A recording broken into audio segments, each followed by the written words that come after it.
저희 첫 번째 발표는 글로벌 미디어 기업의 다양성과 포용성 전략을 통해 살펴보는 국내 영화 산업 다양성 정책의 방향이라는 제목으로 영화진흥위원회 김선아 부위원장님 발표 듣도록 하겠습니다. 박수로 환영해 주시기 바랍니다.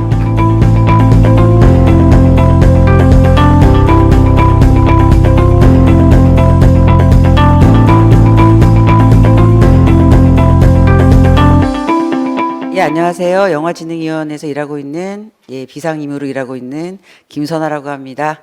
예, 반갑습니다. 예, 오늘은 제가 요청받은 그 주제는 글로벌 미디어 기업이라고 하면 오늘 내용은 사실 디즈니하고 넷플릭스의 사례를 주로 말씀드리게 될 것 같은데요. 그 두 기업이 왜 다양성과 포용성 전략을 세우고 있고 또 그걸 널리 알리고 있는가에 대한 이야기를 드리고자 합니다. 그리고 그게 국내의 여기 영준이가 있지만 그 성평등 다양성 정책과 어떻게 관계를 맺을 수 있는가라고 하는 부분에 대해서 제가 이해하고 있는 범위 내에서 말씀을 드리려고 합니다. 먼저 글로벌 미디어 기업이라고 할 때 지금 보시면은 다양성과 포용성 전략을 세우고 있는 곳들이 앞서 말씀드렸듯이 디즈니와 넷플릭스인데요.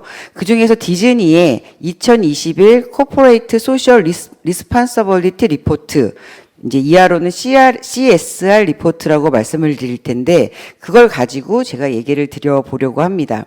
지금 제가 영어로 말씀드릴 때 단어 중에 responsibility라는 단어를 말씀을 드렸는데 결국 그 얘기는 책임이라는 거잖아요. 그러니까 즉 사회적 책임이라는 단어인데 미디어 기업에서 사용할 때는 사실 responsibility라는 용어에서 더 나아가서 accountability라는 단어를 쓰기도 합니다. 그게 무엇이냐면 미디어 기업은 그만큼의 많은 책임을 갖고 있기 때문에 자신들이 만들고 있는 콘텐츠의 다양한 측면, 그러니까 미디어 리터러시의 측면을 설명할 의무가 있고 또 그에 대해서 공정하지 못하거나 혹은 적합하지 못한 콘텐츠를 생산하는 것에 대해서는 보상 또는 처벌을 받을 수도 있다라는 개념이 어카운티빌리티라는 개념으로 이해할 수 있겠습니다. 디즈니에서는 리스폰서빌리티라는 이름을 가지고 말씀드린 CSR 리포트를 만들었습니다. 여러분도 다 잘 아시겠지만 월트 디즈니의 CSR 리포트는 Inspiring a Better World Through the Power of Stories라는 그런 캐치프레이즈를 내걸고 자신들이 만들고 있는 이 마블 스튜디오, 픽사와 같은 큰 스튜디오를 포함한 디즈니가 자신들의 힘, 스토리의 힘을 가지고 세상과 어떻게 영감을 주고 소통할 것인가에 대한 이야기를 하고 있습니다. 그 캐치프레이즈 안에는 여러분들 중에 넷플릭스의 리포트를 많이 보신 분들이 계실 텐데요. 이들의 캐치프레이즈 안에서는 회사의 인적 구성과 콘텐츠의 방향성, 커뮤니티의 관계 등 많은 영역을 다루고 있습니다. 여기 지금 보시면 화면이 작아서 안 보이실 텐데요. 디즈니 역시 이 CSR 리포트에서 자신들의 회사 임직원 구성의 성비와 또 미국의 경우에는 당연히 유색인종과 백인의 비율 등을 다루고 있습니다. 지금 밑에 파란색으로 보이는 표에는 왼쪽 동그라미가 여성의 비율이고요. 오른쪽이 칼라, 그러니까 유색인종의 비율입니다. 아래쪽으로는 민족, 아시안, 블랙, 또 히스패닉, 그리고 어떤 네이티브 아메리칸, 알라스칸 이런 식으로 인종을 표기하고 있습니다. 대개의 경우 이런 인종은 미국의 인구 센서스를 기준으로 밝히고 있습니다.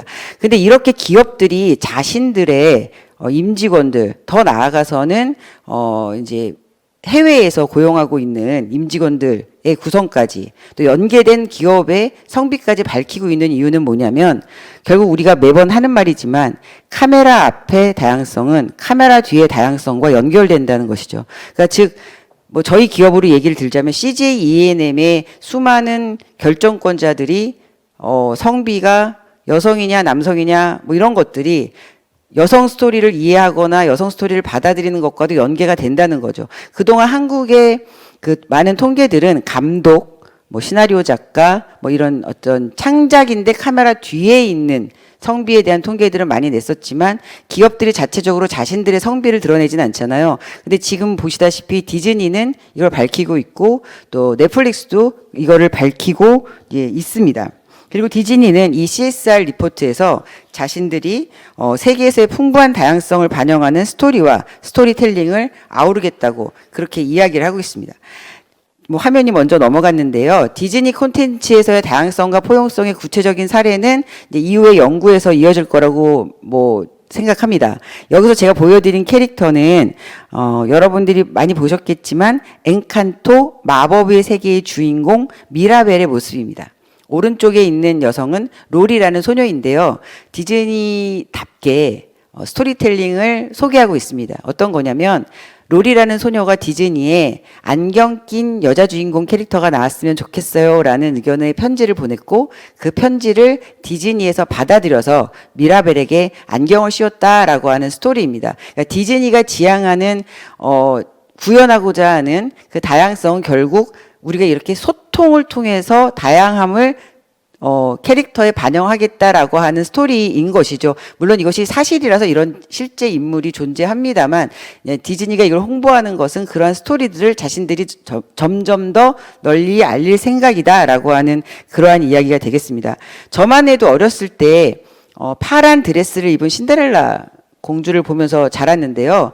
뭐 덧붙이자면 개인적인 여담으로는 앞에 나왔던 캡틴 마블을 극장에서 제가 굉장히 나이가 들어서 캡틴 마블을 봤을 때 막 제 가슴이 막 쿵쾅쿵쾅 뛰었던 기억이 있습니다. 뭐냐면 이제 우리나라의 10대 혹은 전 세계 10대들이 여성 히어로가 저렇게 강력할 수 있다는 것들을 보면서 성장하겠구나. 라는 생각을 하니까 굉장히 저까지 흥분되는 기분이었거든요. 그러니까 디즈니가 그런 식으로 캡틴 마블을 여성으로 표현하고 오늘 또 얘기가 많이 나오게 될 인어공주를 흑인 캐스팅을 하였잖아요. 예, 그것에 대해서 오늘의 토론의 주제인 PC주의와 연관돼서 굉장히 많은 이야기들을 하면서 뭐 다양한 온라인 플랫폼에서는 디즈니가 언제 이렇게 갑자기 올바른 척하며 각성을 하였는가, 갑자기 왜 저러냐, 뭐 이런 얘기들도 굉장히 많이 나오는 걸로 듣고 있습니다. 이제 그들의 각성이 어디로부터 비롯됐는가라고 하는 부분을 말씀드리겠습니다. 저는 이 디즈니가 CSR 리포트에서 얘기하고 있는 부분 중에서 한 대목을 소개해 드릴 텐데요. 디즈니가 CSR 리포트에서 말하고 있는 디즈니의 역할입니다. 스토리텔러로서 디즈니가 스토리를 고양시키고 영감을 줄 수 있는 힘을 갖고 있다고 생각한다. 그리고 이게 제일 중요하게 생각하는 내용인데요. 회사의 성장과 생존을 위해 소비자들과 의미 있는 관계를 구축하는 것이 중요하다. 그러니까 즉 이 CSR 리포트에서 그들이 강조하는 거는 회사의 성장, 디즈니의 성장과 생존을 위해서 전 세계의 소비자들과 의미 있는 관계를 구축해야 한다는 것이죠. 디즈니는 비단 스튜디오를 갖고 영화만 하는 기업이 아닙니다. OTT를 가지고 디즈니 플러스라고 하는 채널을 갖고 있죠. 또 한 번 우리가 다음에서 소개할 넷플릭스 역시 OTT라고 하는 구독자 기반의 스트리밍 서비스를 하는 그러한 기업입니다. 이 두 기업의 공통점은 전 세계 수많은 2억 2천만 명이죠. 예, 넷플릭스 같은 경우엔 그런 구독자들이 계속 구독을 끊지 않고 만족해야 하는 콘텐츠를 제공해야 한다는 데 있습니다.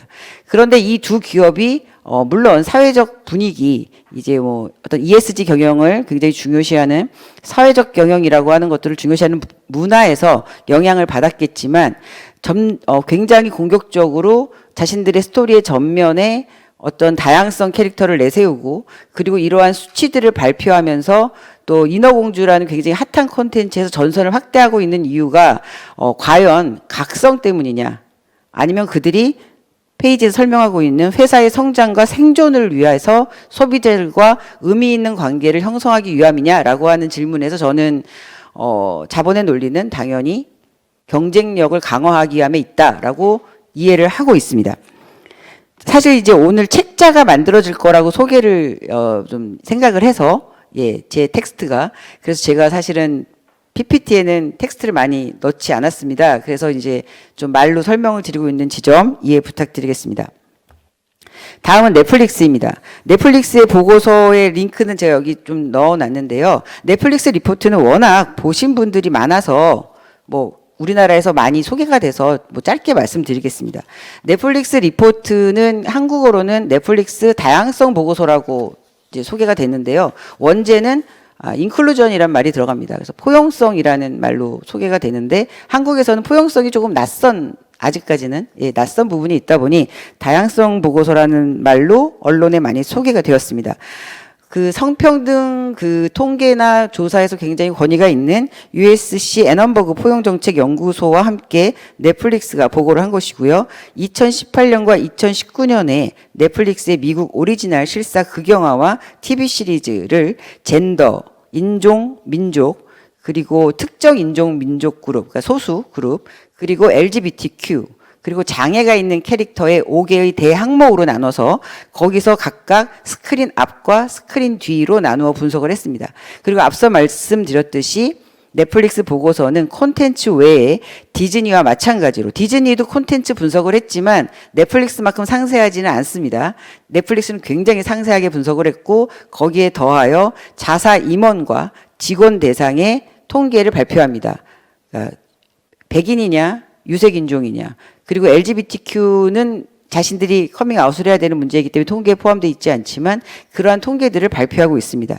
흥미로운 것은 넷플릭스 시리즈에서 흑인 주인공의 비율이 2018년 6.3%에서 2019년 14.4%로 늘어났는데 넷플릭스에서 흑인 감독의 비율 역시 6.9에서 12.1로 늘어났다는 거죠. 무슨 말이냐면 주인공이 2배로 늘어나는 정도의 수준에서 감독도 같이 2배로 늘어났다는 통계가 있고 또 한 가지는 지난 3년간 넷플릭스의 임원진을 포함하는 흑인 직원의 비율 역시 같이 늘어났다라는 것입니다. 그러니까 즉 저희가 예를 들어 코픽의 중요한 결정을 하는 자리에 여성과 남성이 어떻게 포함되어 있는가, 심사위원은 어떻게 구성되는가와 마찬가지로 CJ의 투자와 배급의 임원들은 어떻게 구성되는가 이런 것들도 함께 관심을 가져야 될 필요가 있다라고 하는 그러한 부분들입니다. 보고서에서 흥미로운 부분은요. 오늘 우리가 잠시 준비 모임에서 했던 이야기인데 우영우라는 캐릭터가 장애를 가졌는데 여성 캐릭터로 재현된 게 굉장히 새로웠다라는 말씀들을 하셨어요. 생각해보면 장애를 가진 캐릭터가 한국에서 묘사될 때 남성 캐릭터들이 등장하는 경우가 많았었지 않습니까? 맨발의 기봉이니 뭐 이런 다양한 영화들, 마라톤 이런 영화들을 생각할 때. 근데 그건 역시 넷플릭스 보고서에서 똑같이 결과가 나왔습니다. 뭐냐면 넷플릭스 보고서에서는 LGBTQ 캐릭터나 장애 캐릭터들이 실제 인구 비율보다 미국 인구 센서스 기준보다 낮았고 재현 비율은 낮았고 인구 기준대로 높게 나타나지 않았고 낮았고 동시에 재현되는 경우에도 다 대부분 남성 캐릭터였다는 거죠. 즉 LGBTQ 여성, 장애를 가진 여성은 비가시성, 불가시성의 측면에 드러나 있다는 거죠. 잘 드러나지 않는다는 거죠. 장애를 가져도 남성 장애인의 괴로움이나 뭐 감정들이 드러나는 것이고 여성 장애인은 그만큼 적게 재현되었다. 그 LGBTQ도 그러했다라고 하는 통계가 나왔습니다. 이 부분은 넷플릭스를 비판하기 위해서 넷플릭스를 통계를 낸 것이 아니라 넷플릭스 스스로 자신들의 콘텐츠를 분석해서 그런 결과가 나왔다고 공유하고 자신들이 그것들을 관찰하고 있다라고 밝힌 부분입니다. 예, 이렇게 우리나라와 전 세계에서 다양성과 포용성에 대한 이 지금 제가 보여드리는 표는 잘 안 보이실 테니까 제가 아까 말씀드린 넷플릭스 통계 그래프를 좀 보여드린 것입니다. 자료는 인터넷에서 굉장히 쉽게 넷플릭스 다양성 리포트는 공유하실 수 있으니 넘어가도록 하겠습니다.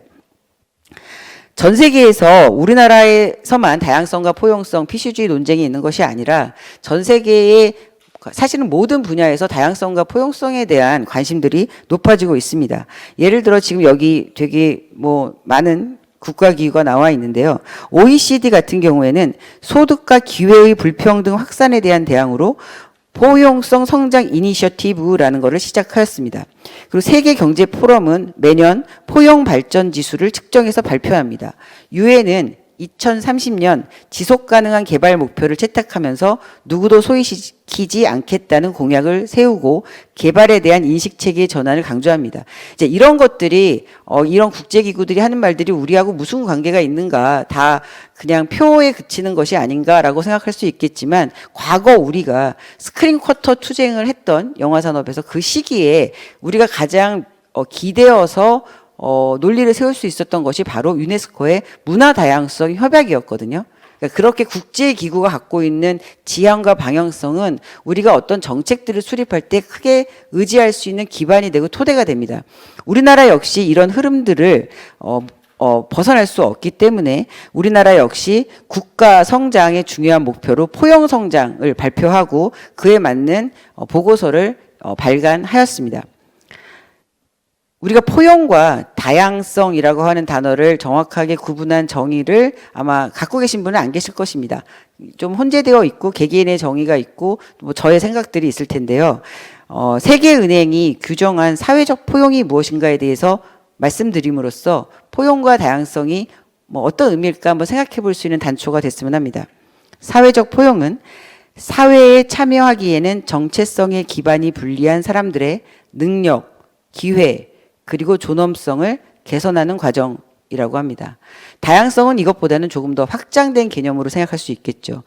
사회적 배제와 관계되어서 포용성의 대상이 되는 집단 정체성은 지역과 사회에 따라 다릅니다. 미국의 경우라면 흑인 인종에 대한 것이 매우 중요한 포용성의 기반이 되겠죠. 구성 요소가 되겠죠. 대개의 경우는 젠더, 인종, 민족, 종교, 장애 여부 등이 배제되고 사회에 참여하기에 정체성의 기반이 불리한 포용성의 대상이 되는 그러한 정체성이다라고 주로 이야기를 합니다.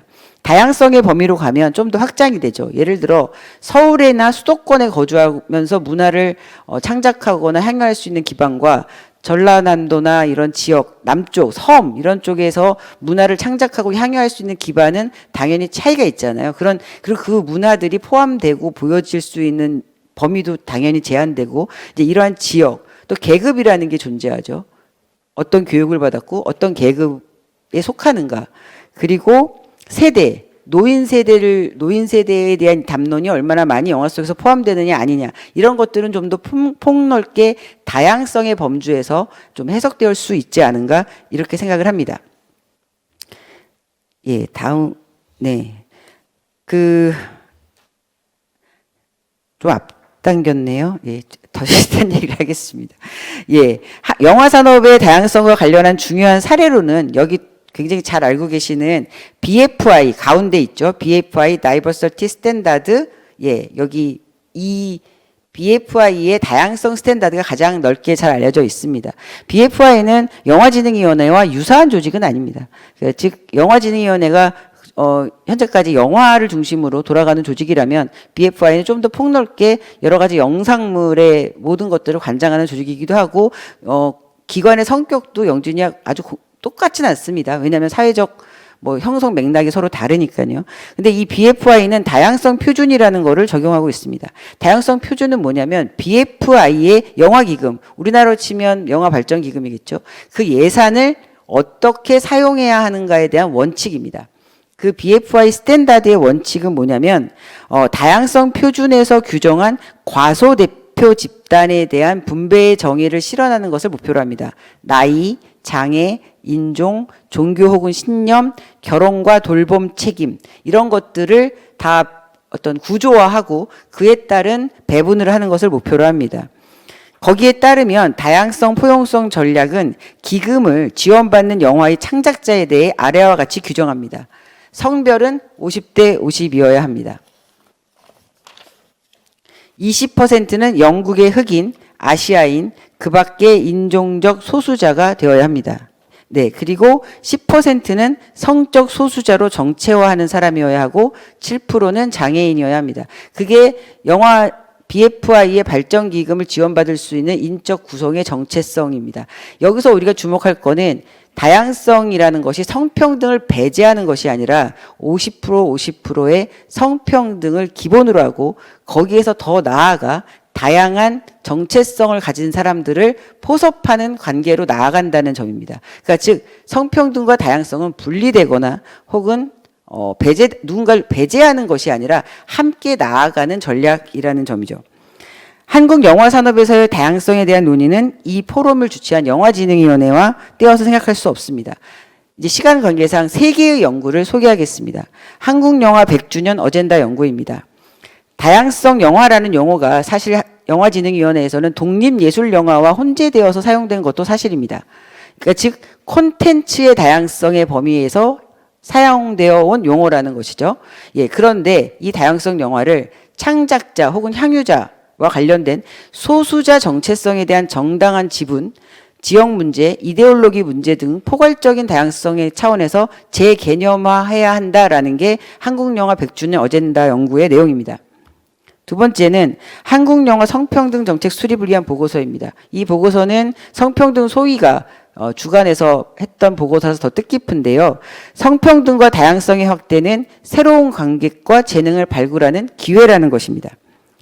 최근의 연구로서 독립예술영화의 사회적 가치 지표 개발 기초연구는 성평등은 문화 다양성의 하위 요소가 아니라 독립된 가치 요소이고 성평등은 남성과 여성의 양성평등이 아니라 성소수자를 포함하는 확장된 개념이다라고 하는 점을 강조하고 있습니다.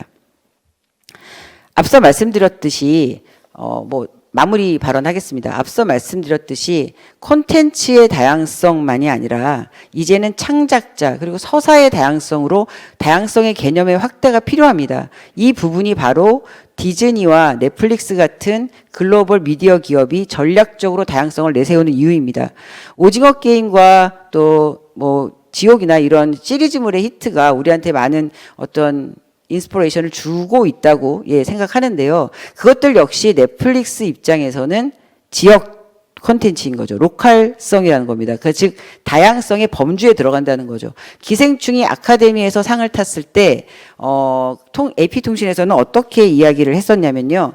그러니까 기생충의 수상은 아카데미에서 아시아에 대한 다양성과 여성 제작자에 대한 어떤 배려가 필요하다는 논란이 있은 후에 이루어졌다라고 평가하고 있습니다. 기생충 역시 미국 기준에서는 일종의 다양성을 포획하는 방식의 확장이라는 거죠.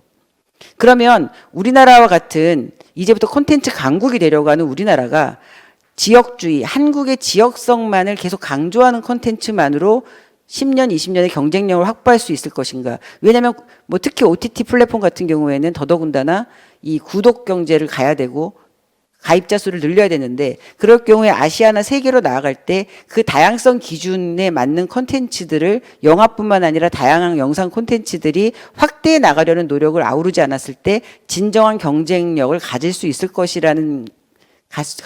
것인가? 라는 질문을 우리가 해볼 필요가 있는 것이 아닌가 그런 생각을 하게 됩니다.